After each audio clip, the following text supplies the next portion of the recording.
Welcome everybody to Ward Goodman Hub Live, our usual Friday morning slot at 10 o'clock. It's great to see the list of who's here today. We've got some real sort of guests here who have, we've got guests today that you wouldn't normally see. One in particular, because Andy's usually traveling all over the place, and obviously with the situation with COVID, we've tracked him down, and he's here today to do a special on culture and behaviour. So welcome Andy. Thank you very much. I'm not on mute, am I? Everything good? Yeah, it's great. I can hear you well. Hope everybody else can. Well, I'm sure they'll let us know if they can't. So thank you very much indeed for that. What I'd like to do, Tori, is to share a screen. So I wonder if you can allow me to do that. And in the meantime, I'm going to say thank you very much to Ward Goodman for inviting me along. For those of you who do know me, hello again. I miss you. I'd love to come out and see you at some point. Those of you who don't know me yet, my name's Andy Edwards. I go out as a professional speaker. I go out as a leadership and management trainer. I'm an author, I'm a coach, all those things that you might imagine somebody like me would normally boast about. So what I'd like to do is share a screen here, because I want to talk a little bit about behaviour today. Where are we? That one, isn't it? Here's what I'm going to be talking about. The idea of culture, cooperation, enthusiasm. And the deal here is post-COVID. Because the question I suppose I've got to ask is that at all possible? Because we've had some big changes going on and some big movements in terms of people's thoughts and feelings and how they're approaching work. But I think that's actually an advantage. Before I get into that, I'd just like to apologise if you can hear any external noise. I think they've got the builders in over at the back there. Either that or they're reenacting a scene from the film Journey to the Centre of the Earth. It's just a horrible noise, so I apologise if you can hear any of that coming through. Those of you who know me know that I talk a lot about individual behaviour, and I'm especially fond of identifying those wonderful differences between my behaviour, your behaviour, other people's behaviour, and how those differences can either help or indeed hinder us in the workplace and indeed beyond, and cause much misunderstanding and grinding and gnashings of teeth. So in the idea of behaviour, what it might just be a useful thing to do is to identify your behaviour, because behaviour is at the root, well, if you think about it, of pretty much everything that we do. And culture is no different. In fact, culture is indeed another word for group behaviour. So let's have a quick look at behaviour in its simplest form. I use the psychometric model. Those of you who know me will know this. I'd like you to engage with that screen and have a look at those lists of words. Which set of words do you believe describes you most, second, third, and least? In fact, it's only the first one we're thinking about. For me, whilst I recognise I can do a little bit of all of those things, I think that down there in the bottom right, the extroverted feeling, the yellow is me. More so than anything else. Can I do the other stuff? Yeah, some of it. But I identify very much with that yellow. What would be pretty cool is if you know how to use the chat function down there at the bottom of your screen, then just put the first letter or just the name of the colour that you identify with as your primary start point. This, of course, is not about being a box. This is about being a simple start point. And because we've got a team of accountants on it, they will do a situational analysis and work out how many of each colour are kicking in. We've had a few responses already. It would be useful to know. As I say, I'd better put mine in, hadn't I? I'm primary yellow. There you go. Make sure you select all attendees or all panelists if you're wanting to just put it to your panelists. Okay.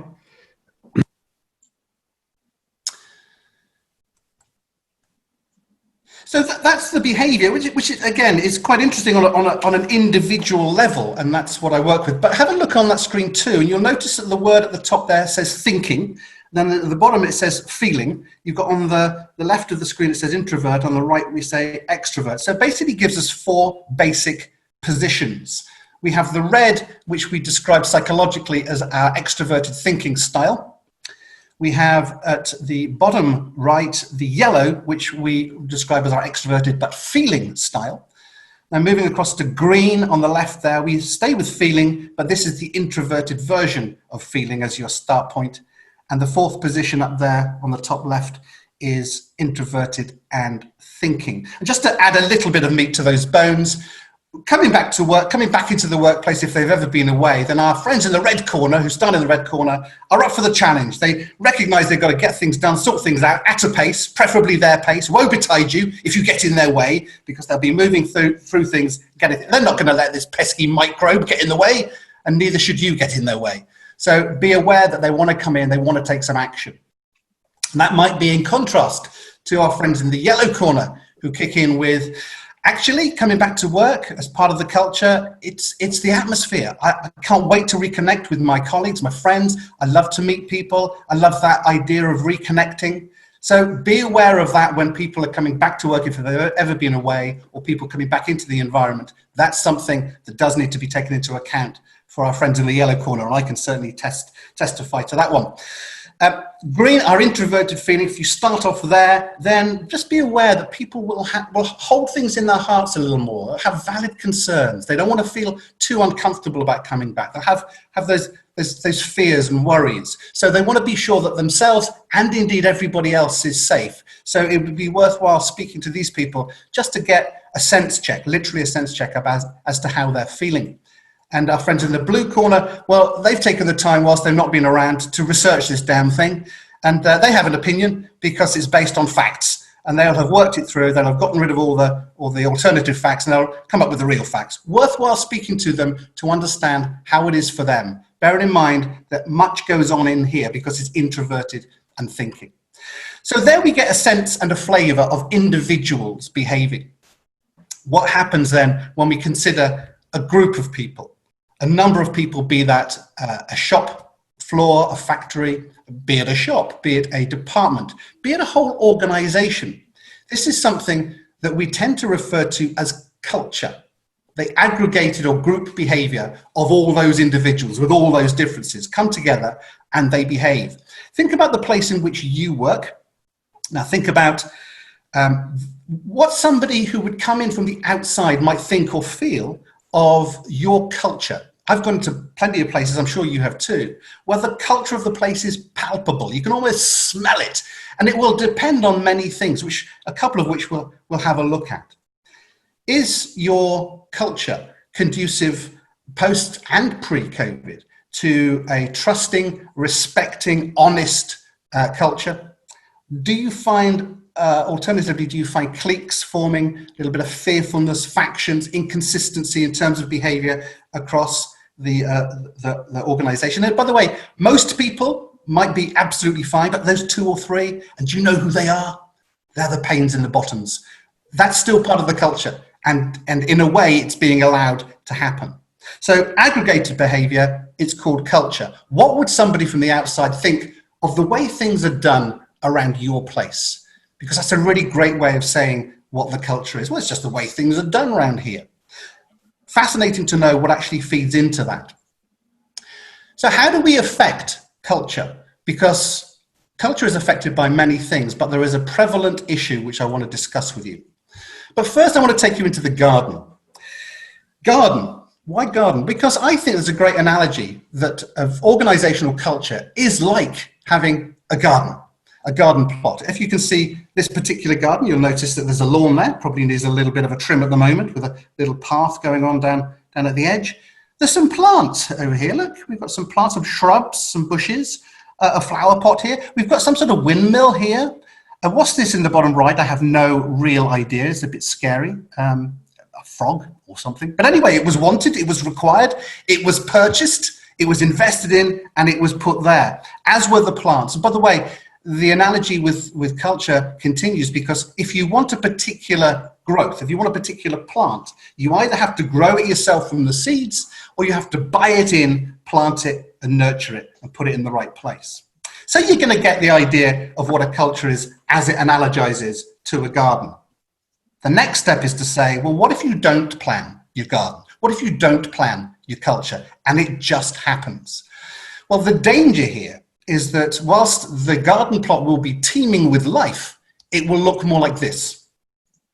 It's a garden, but there are going to be some no-go areas over here, impenetrable areas. There are going to be places where it's going to be very uncomfortable, where people don't even want to be.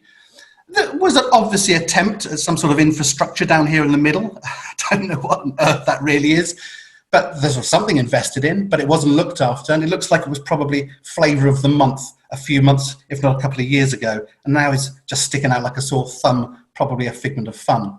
So you can decide, you can let the culture happen and be in danger of overgrown areas and places where people don't want to be, or you can decide to plan things and make sure that this is indeed a place where people want not just to be, but want to stay and want to be part of the nurturing system.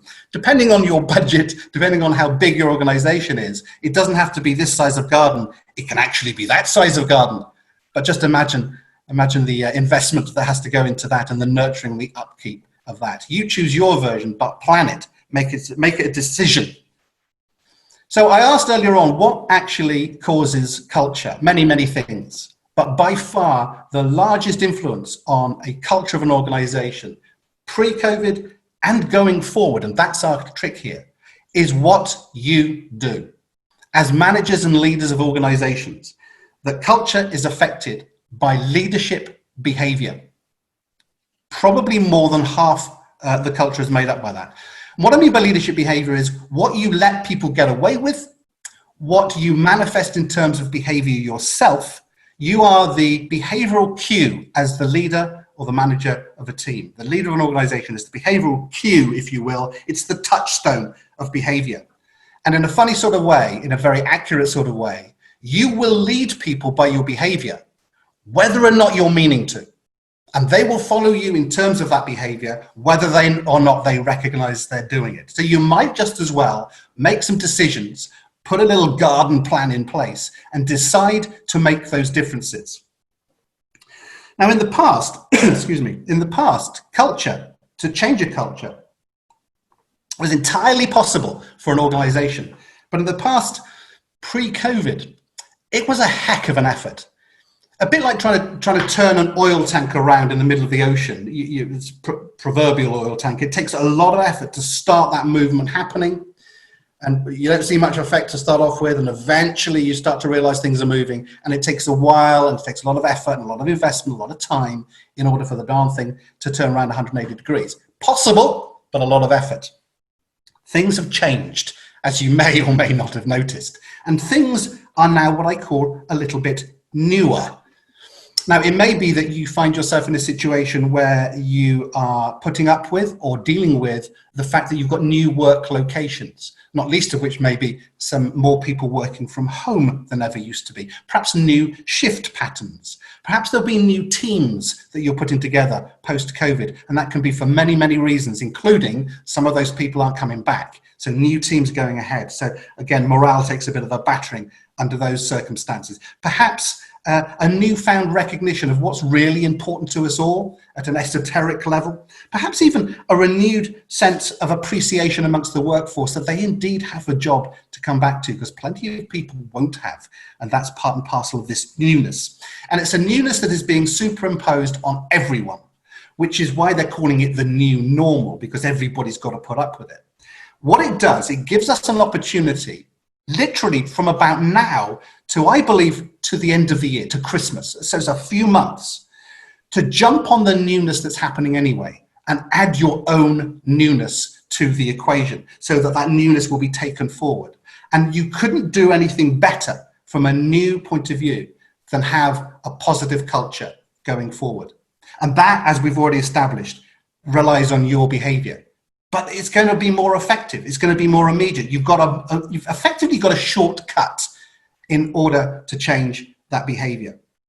Now, I know I don't look the age I look, but don't laugh, I saw somebody laughing there. But the last 25 years, I've been doing a lot of this sort of work. And over those years, I've recognized that there is a difference between leadership and their charges, people in their charge. Noticed a survey done in 2018 where senior leaders were asked this question. It's very scary. Are you trusted by your team, by your people? 95% of senior leaders answered that question in the affirmative. Yes, I believe I am trusted by my team, 95%. The survey then went on to survey the very people to whom they were referring. They surveyed 2,000 people across the UK in various different industries and professions. Do you trust your leaders? Bearing in mind that 95% of leaders believe they were trusted. Result? 16%. That's 1/6. 16% of the staff, the people in their charge, trust the leaders, but the leaders believe it's 95%. That is a heck of a gap. Now, going forward, there's some work that leaders have to do called self-awareness on this stuff.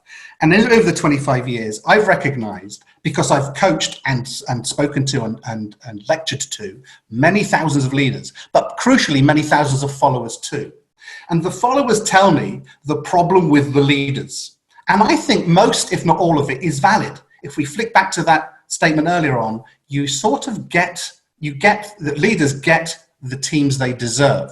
What can you do about changing those teams going forward so that all those problems, all that mistrust, all that concern, all that worry that you have between you simply disappears and becomes less symptomatic of your relationship?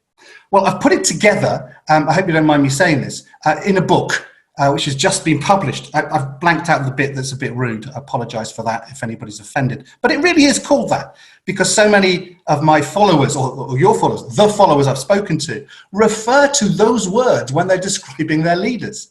And often it's the very behavior of the leaders that is causing the behavior in the followers. And it's a tough one for leaders to accept. It's not my fault, it's them, it's this, it's that, it's the other. Actually, it's the leader, because we've already assumed and agreed with the fact that leaders cause the behavior below them. Now, going forward, and I don't want to take too much of your time, I've got about 3 or 4 minutes left. I want to go through the 7 main fails that a leader has with their followers. Not from a leadership training point of view, but from a followership training point of view. As you notice on the book, it says what your followers really think of your leadership and how to change their minds. Well, there's 7 things that come up, and I will get through as many as I can before my time is up. And the first one, in no particular order, is this one. Do you have a purpose for the team? Now, if you Google the idea or the words, what is a definition of a team? I don't think there's any definition of a team that does not include the words common purpose. Group of people, common purpose.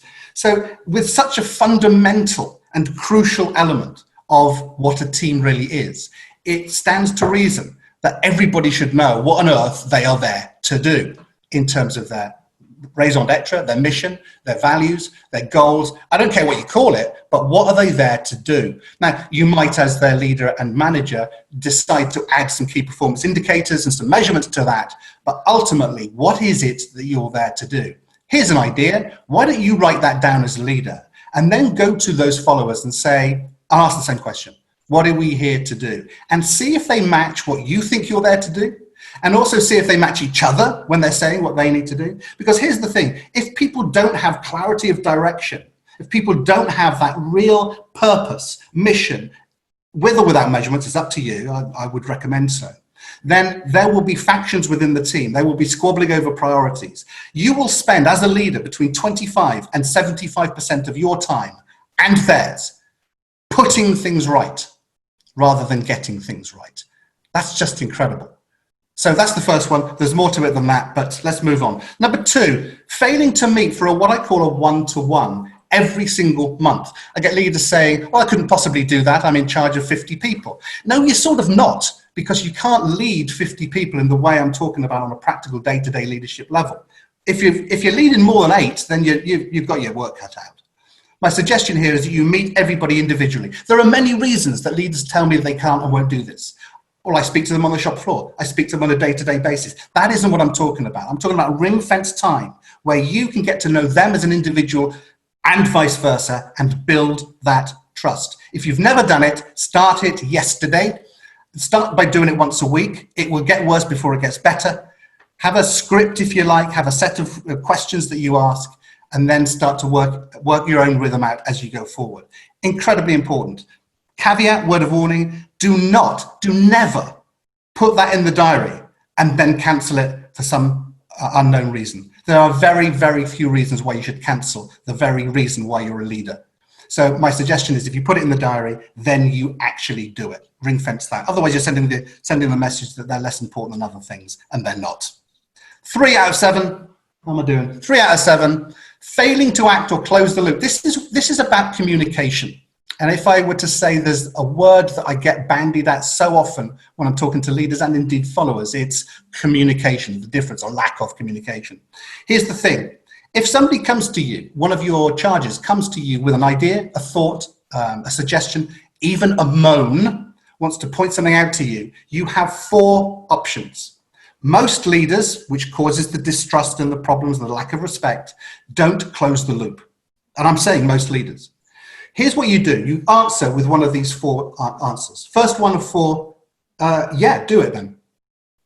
Really, boss? Yes, here's your 50 quid. You wanted to, in order to purchase that, go do it. It's a complete and utter sanction. So off they go and do it. Number 2 is, I think it's a great idea. Let's make sure there's a business case that stacks up. And let's make sure that we understand what the first step is and map that through. Can you bring that to me? Basically what you're trying to do is say yes to them, but it's a bigger issue than that first one, which is 50 quid or what have you. Bigger issue. It's still a yes, but you're getting them to propose the solution and get people used to being part of the solution rather than the problem. That's the second answer. The third answer you can give is, that's a great idea. However, I perceive there are higher priorities we have in the meantime. So whilst that's not an invalid point, ask me again in 3 months' time, because these are higher priorities. By the way, if your follower doesn't understand that they are higher priorities, then you've got some more communication to do and explaining to do that as well. And they'll ask you again in 3 months' time. The fourth of 4 answers is your no. No, that's not going to happen. It's a no from me. And here's why. And explain the reasoning behind that and allow the argument, if you will, the discussion to happen. There is a 5th answer, which is what I call a holding pattern until you can get back to one of those 4 answers. But do get back. Right, leave that with me. I will let you know, because I've got to speak to some other people. I'll let you know by close of play on Friday. If you don't go back to them, you've failed. You've failed them again. There goes your trust. There goes your respect. There goes any point in me bringing anything to you again, because you've ignored me. If you're really bad at this stuff, say, and if I haven't spoken to you by the end of Friday, jog me. Well, it's not really their responsibility to do so. I think it should be yours to go back to them. But if you're really bad at that, that's a relatively close second place. Conscious of the time, I'm just going to whack through the other 4 without much of an explanation. So you get a sense of these are not my ideas. This is not me talking. These are the followers talking. This is what the top 7 fails are. Number 4 was being open to challenge. My suggestion is not only should you be open to challenge, you should actually elicit challenge from your teams. Come on, I've got this idea. I want you to tear it apart. Get that sort of vulnerability going and people will trust you more. There's more to it than that, but that's all I've got time to say. Number 5, be specific in your feedback. Hey, you've done really well today is okay, but it's a bit of a hollow victory. Why have I done well? What did good look like? Or, hey, that was really rubbish. Well, why was it rubbish? What do I need to do differently? So specificity in feedback is absolutely crucial for your followers. They tell me so. Number 6 of 7 is the simple thank you. Of all 7, this is probably the easiest and widest ranging and disproportionately effective thing to do. Thank you. Thank you very much. It goes with number 5. If you can be specific about what you're thanking them for, even better. And number 7 is the ivory tower syndrome. If you're not visible, if you're not around, if you're not able to be seen, then people will assume, by definition, you are out of touch. So appreciate there's a lot more to it, but those, as part of the book, those are the 7 leadership fails which we go into quite carefully and have a look at what you can do about solving them. Here's the thing, if you're only doing 3 or 4 of them, you might as well not be doing any of them. If you're going to do one of them, do the thank you, but it will fall on deaf ears if there's no respect anywhere else. I want to leave you with this thought. As a leader, and bearing in mind, it is you that will be taking this cultural difference forward, so it's down to you to decide what it's going to look like, to obviate some of those failures, to go forward with a positive, enthusiastic bunch of people. You're not a leader until they say so. You can't claim that title. It's no good saying, I'm a leader, and looking around and there's nobody following you.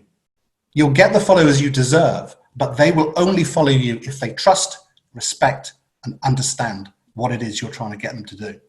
So that's really the difference between somebody going forward post-COVID, identifying and deciding on a set of culture, and somebody who isn't. And now, of course, the advert. That book is available, and I'm sure it'll be up somewhere else, but andyedwards.biz, and you click on the books tab, and I'll make sure you get a copy of that. And I might even do a little bit of a deal for you, but let's work on that later on. Thanks very much for listening. I now throw it open to the questions, if anybody's got any. Right, thanks, Andy. That's fantastic, as always. Such a pro. Thank you. I enjoyed it. Got passionate, didn't I? And I know you knew that Zoom meant, that great song from Fat Larry, so I know we're of the similar generation. I thought it was an ice lolly. Well, there you go. Two different definitions of Zoom, but well done in presenting that. I know this isn't your usual environment, but I think, there's a future in it, Andy. I think so. It's the future. Will you sign the books, Andy, if we buy them? I will sign them if you don't want them to maintain their value. It's up to you. I'm sure that's not going to be the case. Before we hit the Q&A session, I just want to introduce you to our panelists for today. Welcome back, Mandy. Hi, everybody. Hi. Yeah, Mandy Fitzmaurice, leader of Purple HR. Yeah, they're behind me, I think. Yeah, front, behind, and around. So I'm doing okay. No, but a wonderful example of leadership in Dorsett, I have to say. Thank you. Excellent boss, but then she's in HR, so I'm sure she gets the people bit a lot better than most of us. You might hope. We try. We also have today, we have our, I say he's part of the furniture, Gareth Simon, our Director of Financial Services, obviously a big leader in our business, that side of the business, growing very, in a great way. And obviously Gareth's a leader. He's had to take a lot of guidance from Andy over the years, but, he's a natural leader, but there we go. We've also got Jono, one of our new young leaders at Ward Goodman. Welcome, Jono. Morning, everybody. So Jono's leading our accountancy team at the moment in these difficult situations with COVID, but obviously doing a lot of remote working and a lot of remote supervision, but keeping the whole ship going and keeping the service going. So what we'd like to do this morning, get some Q&A going as usual. Send us your questions through on the system, and we'll try and get those answered as quick as we can. So, but I'm going to kick off, Andy, because this is all of our sort of initial WG Hub Live sessions have been COVID related. So I'm going to put it out there. Will people be using COVID as a excuse for poor leadership? Yeah, there's plenty of excuses for poor leadership, and COVID would be no example. And that's the point. Obviously, present company utterly accepted. Leaders are in denial about the fact they are affecting their followers in a negative way. By the way, I'm not saying it is 100% the leader's fault, but it's also 100% the leader's fault for putting up with what they don't want to put up with, which is irreparable. So another element of your leader, and that's when you need to speak to the likes of Mandy, is to say, perhaps you need to help these people who are irreparable as far as your relationship is concerned to find their happiness somewhere else. There is no excuse for poor leadership. COVID would just be part of the armory a dysfunctional relationship-based leader would use and blame their followers. If they understood that there is so much, in fact, there is incredible amount they can do in order to change the behavior of their followers, but they got to start looking in the mirror to start off with. That's where it starts. Rather than going, why are they so sullen? Why are they so abjectly not doing what I'm asking them to do? Why are they this? Why are they that? Why are they the other? Go look in the mirror. The answer will be there. And by the way, if it's not there and it really is with them, then your next leadership statement is to say, well, perhaps I recruited the wrong people. Perhaps these are the wrong people in the wrong place. Perhaps I now need to exert my leadership to help them move on. Andy, it's interesting because you're obviously talking about the future, but also the last 3 or 4 months probably has given an insight into leadership in itself. It really has, on both sides of the coin. I'm a member of a couple of the groups that are going around, directors groups, and some of them, and it is quite sad because I really understand that they're feeling a bit battered. Some of these directors don't feel as if they've been helped particularly by the government, and yet they've been asked to do all these things. Or when they come back to work, you've got to do the X, Y, Z, A, B, and C. You go, flipping it, well, support us a little bit better then. So I'm on those groups, and a couple of them have said, I've got 7 employees, and since they've been on furlough, not one of them has contacted me to see how I'm doing. And it's just sad. And when you think about that sort of statement, that's a relationship-based statement. Yeah. I'm not suggesting for one moment, especially if it's not your style, to become matey, pally, go for beers, go for although you might want to, but it's not essential to be their bestie, but it is essential to have a great relationship with these people. So when I see that sort of complaint, it's a long way from the start of the issue, but it is a symptom of a relationship. It's not actually the issue itself. The issue is the relationship. The symptom is they haven't spoken to me. So yeah, it's interesting to see what leaders have done in the meantime. By the way, that one-to-one thing I was talking about, there are a couple of leaders in my group of people who haven't let COVID get in the way of their one-to-ones. They've actually been on the phone, on Zoom, having those one-to-ones because they consider that is their most important leadership duty, is to engage, to inspire, to motivate, to create a will and a skill in their charges. They're saying, we're here to create the next leaders. Why would we ignore that? So yes, it does sort the wheat from the chaff. And if they're working at home, Andy, and they reject your request for a meeting to have a chat, what's your answer?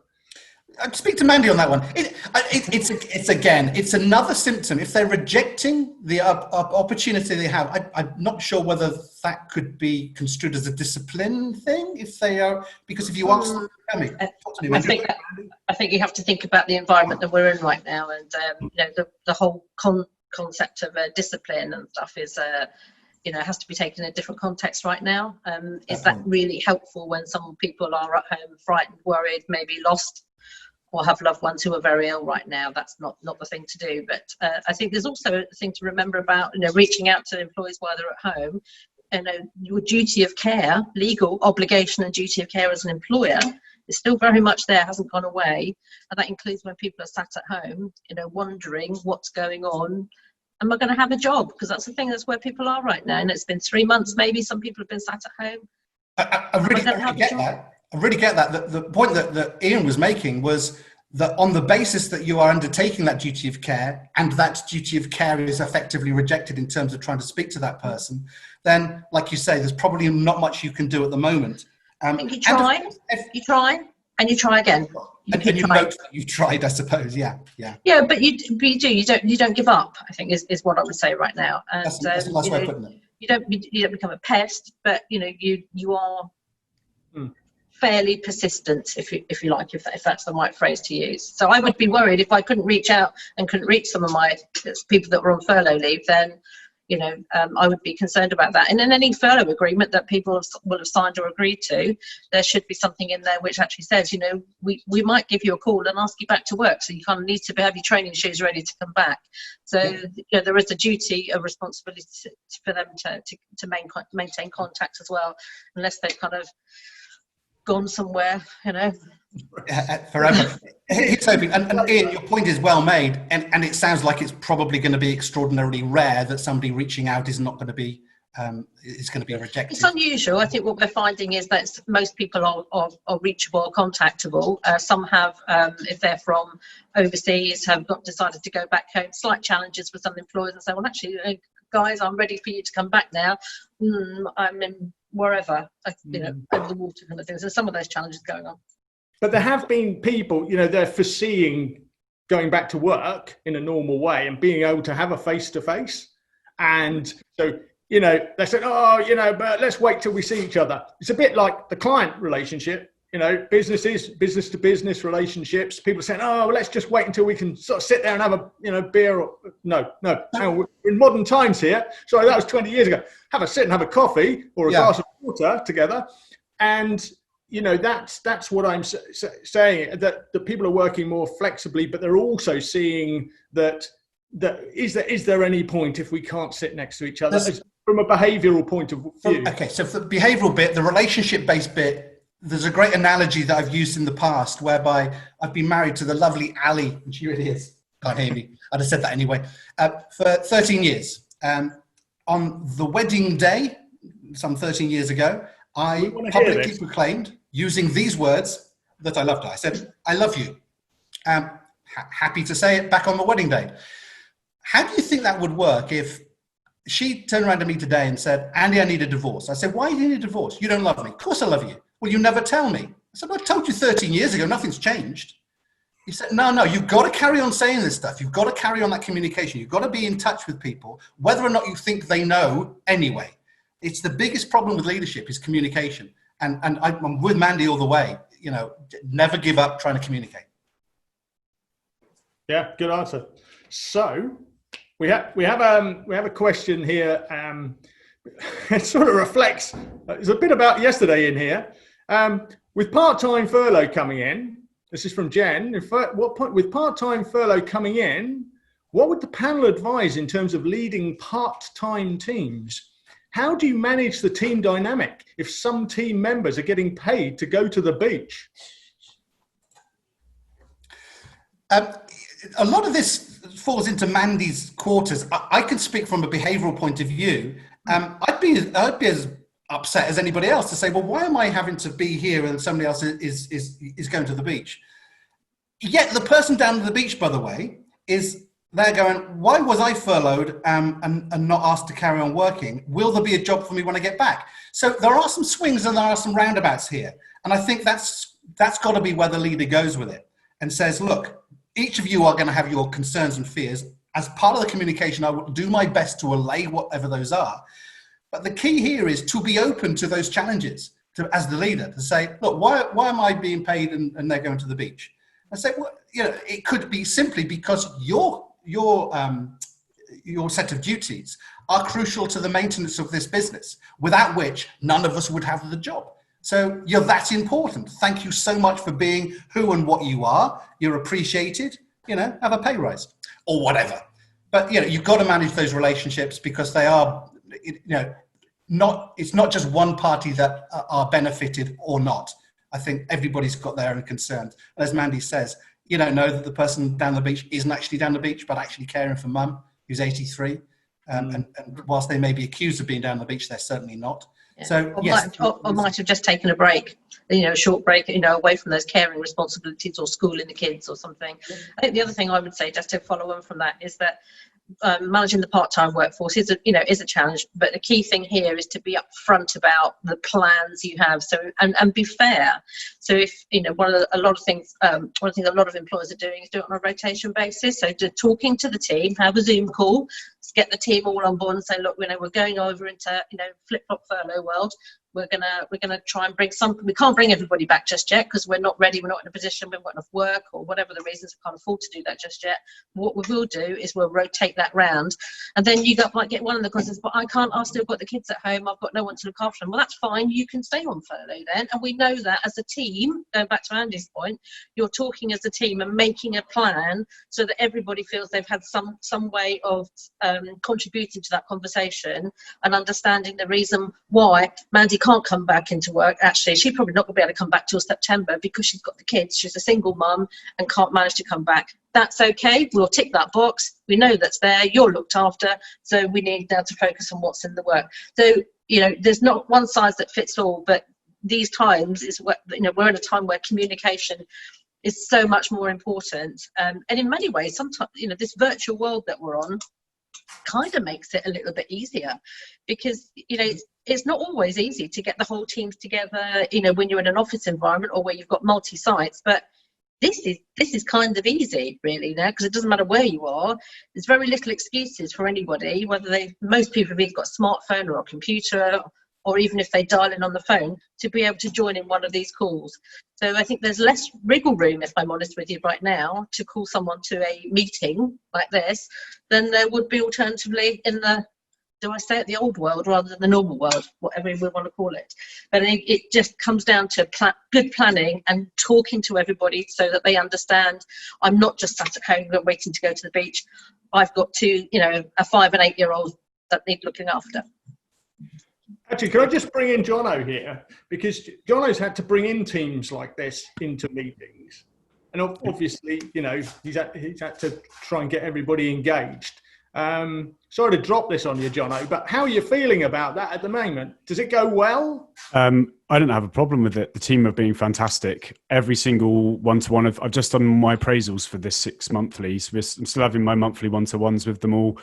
Just done the appraisals. The next set will be booked in shortly for December. Everyone's been really receptive, and everyone's been great. I have to say it. My team have been fantastic. They've been so open. They've been available. I haven't had the issues where people aren't wanting to speak or anything like that. It's getting to the stage now which is great, where they're actually coming to me with sort of not criticisms, but things where they have concerns that I need that, as in my role, I need people to come to me with concerns or issues, whether it's personal or work related, so that I can help manage them and keep them motivated, keep them on track, as well as keep the communication open with the team. And I haven't had any experience yet, touch wood, of people not being able to make it. If they haven't, it's usually because it's just an inconvenient time in terms of they've got meetings or they're at a client's, in which case, fine, we just arrange it for the next available date. So yeah, I know. Thanks for that, John. No, it's great. So that was unsolicited, by the way. No, that's all right. It doesn't matter. But I think it was the point of what you just said. It's about getting there's some visibility issues with some of the tech. Like you say, and people. They're not necessarily going to tell you what that issue is, in the other room. That's right. Yeah. They don't want to talk about that necessarily. Jono, basically what you're saying is that you've got a pretty good relationship with those people. And I feel that way, yeah. It must be that you've had some really good leadership training or something. Yeah. Yeah, it's got nothing to do with a certain Andy Edwards at all. Yeah. The real point I'm going to make, Jono, is that any leader is, by definition, a significant, if not the significant resource of anybody in their charge. So not only can you expect, you should actually be mining for their problems, their concerns, their issues. You put it brilliantly, almost as a throwaway. You said, otherwise, how can I be there to support them? Or that was a paraphrase, but that's basically what you said. How can I support them if I don't know what their issues are? So you mine for that. You elicit those challenges, those concerns. You say, right, and give them one of those answers. Yes, we can solve that. We need to work on that one. Not yet, or no. You've got to give them one of those answers, and it sounds like you're acing it. Nice one, John. Yeah, I think the issue as well is if a client, if an employee or a team member can't make a meeting for whatever reason, just make sure you postpone it and arrange another date. Don't just let it go, and preferably there and then, so that whilst you're both talking. And like you were saying about technology, now we're just having simple team calls or Zoom. I've got a team meeting this afternoon with the Fern Down staff, and that's happening on Zoom. Technology has advanced greatly now, and sort of this whole situation has forced that. So it's just working around it. There are workarounds. There aren't really any excuses. So. Yeah. You're forgetting to mention, Jono, that we have a coffee hub on a Wednesday morning. Yeah. So we have 11s. We're all good friends. Yeah, that's right. So we have a little time. It's about half an hour to an hour slot on 11 o'clock on a Wednesday morning, where anyone can just join in and have a chat about anything non-work related, just as a thing. Anyone can join. I've tried to open it up to everybody. So if anyone in the team is listening that hasn't had an invite or anything like that, let me know, because we'll get it in ASAP for you guys. But yeah. Well, we're here on a Friday morning at 10 o'clock for an open chat. So yeah. As well with everybody. And we've still got some questions to go. So I'm going to have to answer this question. It's a question for Andy. For those who are not working at the moment and not on furlough, what are your top tips to returning to the workforce and maintaining the right frame of mind in the interim, please? Did you get that? Yeah, the last part is the issue. The right frame of mind. Gosh, I don't don't know you. Is it PW? I don't know you. I don't know your primary color preference. I don't know your context, your circumstances. My immediate thoughts would be, if you've got somebody you can talk to about this stuff, somebody as dispassionate as possible, even one of these guys, one of the panel, from a professional input point of view. I'm not suggesting for 1 minute that everybody's a clinical psychologist, but certainly for me, it helps when I speak and talk things through. It puts me in what I consider to be the right frame of mind. There are plenty of things I could suggest, but it might be that if you're primary blue... He's saying red. He's saying red. He's probably saying red. Thank you for that. It's about achievement. It's about making sure that you've got milestones that you are actually knocking down, and they can be diluted to the point of simplicity, but you're going to need to see yourself achieving things, whatever those things are, even if that's non-work related. It's in your psyche, in your personality type, to say, today, that patch is getting weeded. It's going to happen. And that will be the same sort of passion, same sort of focus that you can and will bring to the workforce when you return. If you just simply don't do anything and you don't have any sort of frame of mind, certainly from a red point of view, then you're going to find it very difficult. And you're going to start finding that the pathology of red starts to kick in, where you start to get angry. And that's not a great place for red to be, because you're a bit scary when you get angry. So it's all about those milestones. Set it up, have a look through. If you want, PW, I'm happy to have a little email chat with you further to this, because there's something in what you said that I just relate to. And yeah, if you need to talk, I'm here, is what I'm saying. And entirely with my compliments, I'd be only too pleased to help. That's great. I mean, is there anything with these particular? I mean, you talk about the colours, and we know all about those sort of things. We've had some great times with this. But is there any particular issues you think we might have learnt over the last 3 months? There's a question from a panelist about from one of the viewers.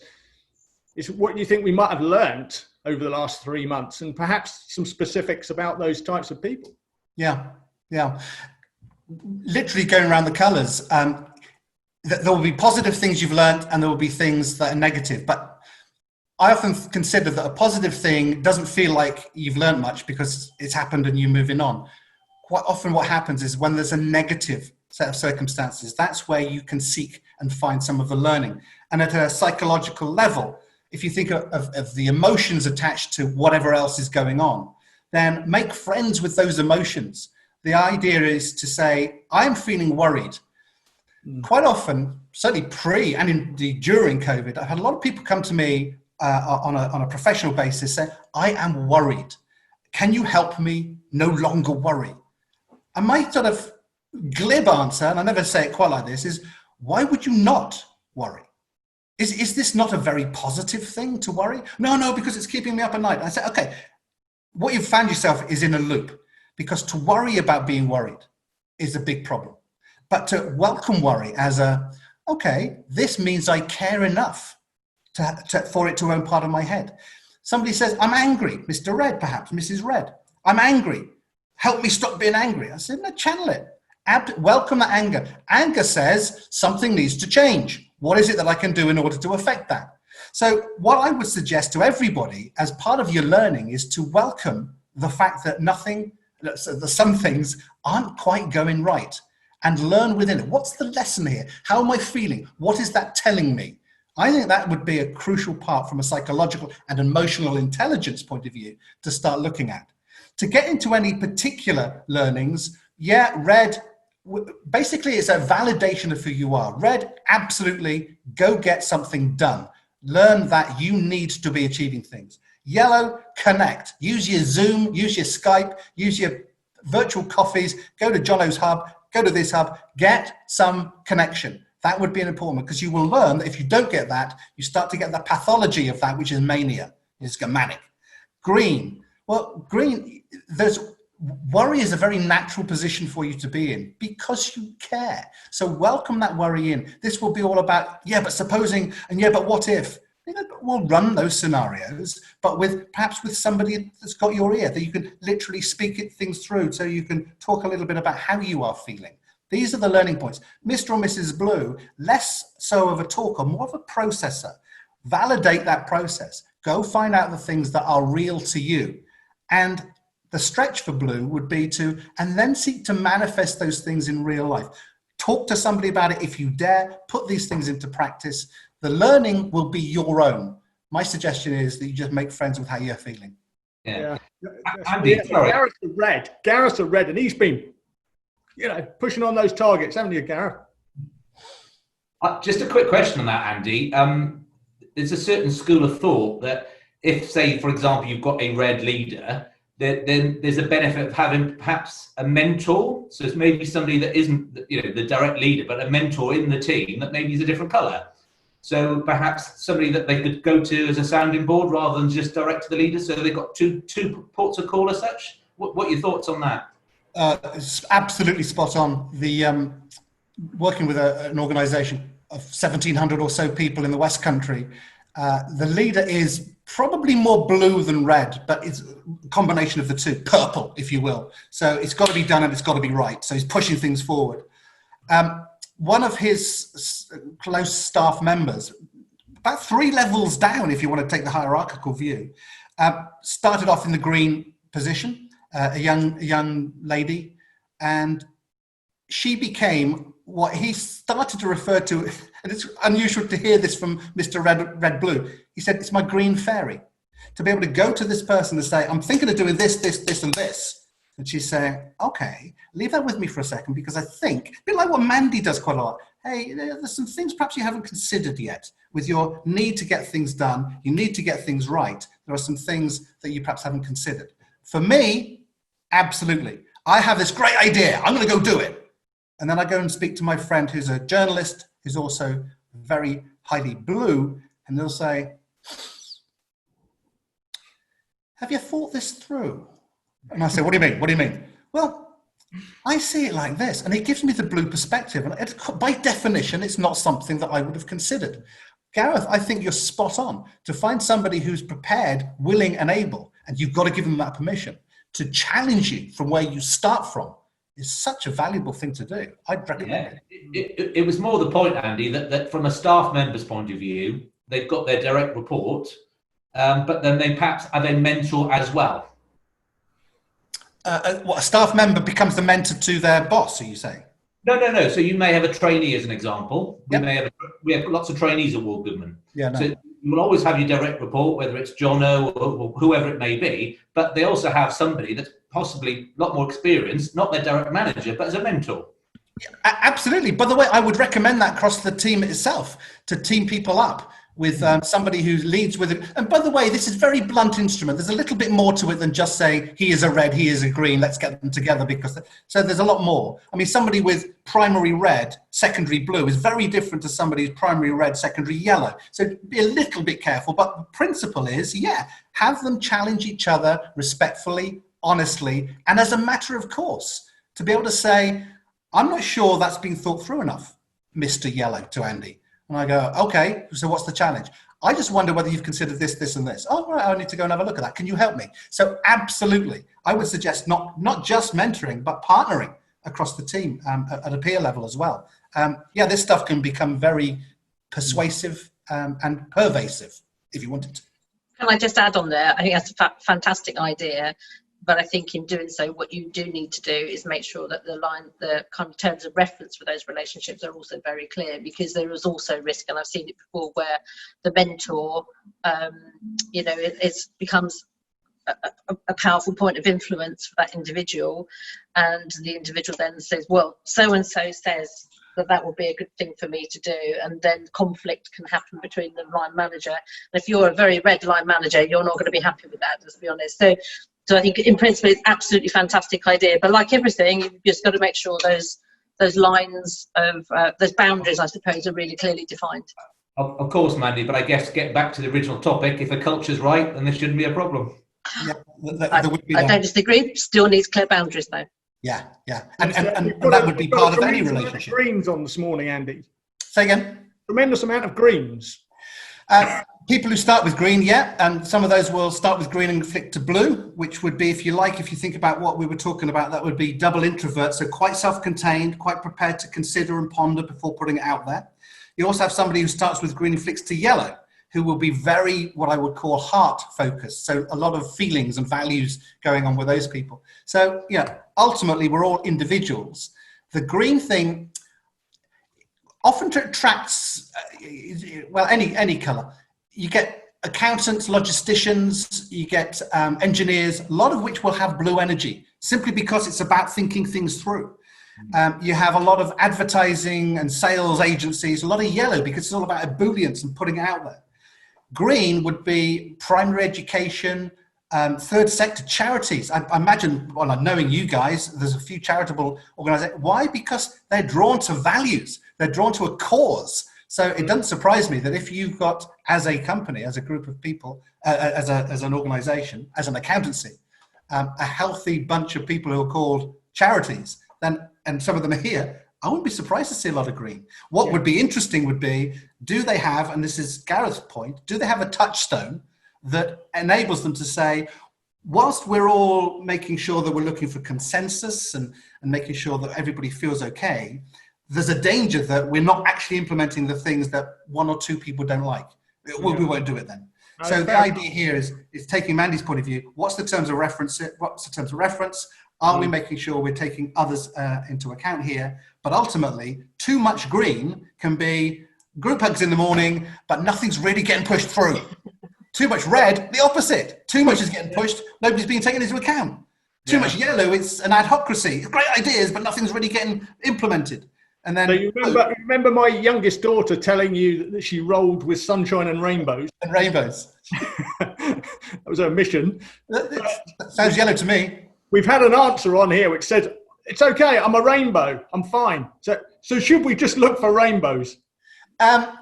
Yes. And again, I would like to talk to that person specifically. We are all rainbows. Of course, we're all rainbows. And with sufficient self-awareness, I've got to be a bit careful here because I'm not saying you haven't got self-awareness by any stretch, but with sufficient self-awareness, you'll understand perhaps where you start. About 6% of the population will start with one color and be supported by its opposite. So it will feel very rainbow to them. But you're starting to get into day 3 of the psychological session here. But I don't want to give you too much information because it's not enough. And you go, but yeah, we've all got a bit of all of it in them. And if you identify as a rainbow, good on you. Yeah, fantastic. Can I, sorry, just say one other thing. Andy, the work you did with us on the colour groups was fantastic, and we've used it in a recruitment process, and it's made quite a big difference in terms of the recruitment process, in terms of trying to get the right people in and fitting it all together. It's been fantastic. So thank you. It's my pleasure, and the likes of Mandy will say, just again from a parameters point of view, understand what the things you can and can't do with profiling. Psychometric profiling, and I'm sure you do know what those things are. Quite often I've been on the panel of recruitment, and you can see Mr. Blue or Mrs. Green or whomsoever as they walk in the room. And whilst somebody might say, we're looking for somebody with a lot of green energy, you can't turn around to somebody with a lot of red and say, so you're no good. Somebody with a lot of red might decide to get things done, sort things out and achieve things because they hold enough values to do that for people, which is what you really want. So this is not about ability. This is about looking, certainly from a recruitment point of view, looking at the areas to push, to question. If I came to you as a potential accountant, you've got to ask me about my paperwork. You've got to challenge me and say, as you've got so little blue, how do you feel about making sure that you keep good records, all that good stuff? It's a great question to ask. I may have an answer for you, or I might turn around and say, what are records? I have no idea what you mean. In which case you can make some decisions around that. But I suggest that profiling gives you an opportunity to ask the right set of questions. Look at them as clues. Clues, great idea. I love that. But it opens up a lot of great dialogue. It really does. Yeah, sure. Yeah. And I think what it does, it gives you the opportunity to probe in areas that are maybe a particular important to you, important to the job activities that may not be overly apparent from that person on first glance. So that's the areas maybe you would explore a little bit more deeply, because they may well, as Andy says, they may well have honed their skills over the years. They know they're hopefully with some self-awareness, we get to know our strengths and our weaknesses, and we work on that stuff. You know, I'm not a natural completer finisher, but but I work really hard to refine that over the years, and I'm much better at it now than I was 10 years ago. So it's not that people can't do it, but it gives you clues to maybe just check out that that's going to be, is that going to be enough for us, maybe. Yeah. The questions I tend to ask in recruitment will be around the culture of the existing organization. So if you're really clear about what that garden looks like, and you're looking for a particular style of plant, then you start to talk about things like, well, in this environment, in Ward Goodman environment, we are very appreciative of difference. Supposing somebody challenged you the way you were doing something, how do you react to that? Or how coachable are you? Or how do you take feedback? How do you prefer to take feedback? And what do you do when you've done something wrong and you really recognize you've done so? Because in this environment, in this culture, we hold our hands up and go, hey, learning opportunity. Can somebody help me here? We have a vulnerability. So ask questions to do with the culture as much as the colors. Because remember what we said earlier on, individual behavior, fundamentally important, and it aggregates together to be a group set of behavior. So talk about how do they fit in with that culture, and how will they continue and nurture the culture on Ward Goodman's behalf in a recruitment. Because day one, they'll be enthusiastic like sponges, excited. Very few people are, oh damn, I've got the job. They're delighted they've got the job. And on day one, they're at their best, which is why I can never understand why in 3 months' time, when the probation period finishes, somebody says, oh, we're gonna extend their probation. No, I need to speak to Mandy more about this, but why are you extending their probation? Because you've had the best 3 months out of them so far. And if they haven't sussed it, it's either your fault or theirs, but either way, it's not working. So, get them on board, keep that enthusiasm, tap into that motivation, which the colours will help you do.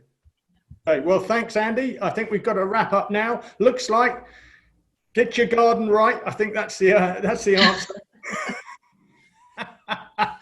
Sort that out, know where you want to go, and get the right people into that space, whether it's growing your own or bringing them in from somewhere else. Okay, great message. Thanks, Andy, and thanks so much for coming on today. In normal times, at the moment, we would be taking last-minute bookings for our flagship event, the Dorsett Charities Conference. For the last 8 years, over 150 delegates have joined us for this event to celebrate the sector, to create long-lasting relationships and a lot of learning. As with most events, we had to cancel, and so next week we've put together a very short version of the conference. In fact, it is an hour. It's still the hour, but we will focus on corporate social responsibility, what it really means to our local businesses and our charitable organisations. So please join us next week, 10 a.m. on Friday. And thanks very much for joining us again today.